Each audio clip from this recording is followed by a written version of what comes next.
హే food లాస్ welcome back to my channel Sunshine Ganga. అసలు ఎండతో పని లేకుండా ఇన్‌స్టంట్‌గా కమ్మని దోస ఆవకాయ చేసేద్దాం రండి. ఇప్పుడైతే పెద్ద సైజు కీర దోసని తీసుకొని చెక్కు తీసేసి మధ్యలో గింజ పాటుని తీసేసి తుడిచి చేదులేనిది ముక్కలుగా కోసుకొని ఒక బౌల్‌లో వేసేసుకొని 1 teaspoon salt, 1 tablespoon కారం, కొంచెం పసుపు, వేయించిన మెంతుల పొడి పావు టీ స్పూన్ వేసి కలిపి పక్కన పెట్టేసుకోండి.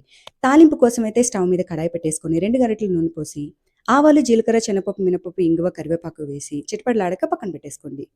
పచ్చడిలో మెయిన్ గుజ్జు కోసం కడాయి పెట్టేసుకొని వేపిన పప్పు, జీలకర్ర, వెల్లుల్లి కొంచెం వేడెక్కగానే దించి చల్లారాక కోసుగా గ్రైండ్ చేసుకున్నది 4 టేబుల్ స్పూన్ పౌడర్ అయితే కలుపుకొని నెక్స్ట్ 1½ టేబుల్ స్పూన్ అయితే నిమ్మరసం కలిపి పక్కన పెట్టుకోండి. గుజ్జు ఎక్కువ కావాలనుకునే వాళ్ళు పౌడర్ ఎక్కువ వేసుకోండి మొత్తం. కాకపోతే నూనె ఎక్కువ పడుతుంది, తాలింపులో నూనె వేసుకోండి. ఇప్పుడైతే పూర్తిగా చల్లారిన తాలింపును మాత్రం కలిపేసుకొని 1 గంట నుండి ఒక పూట పక్కన పెట్టి ఊరనించామంటే చక్కగా నూనె పైకి తేలాడుతూ మనకు పచ్చడి అయితే రెడీ అయిపోతుంది. ఇదైతే 2 రోజుల పాటు బయట ఫ్రిడ్జ్‌లో అయితే 2 వారాలు నిల్వ ఉంటుంది.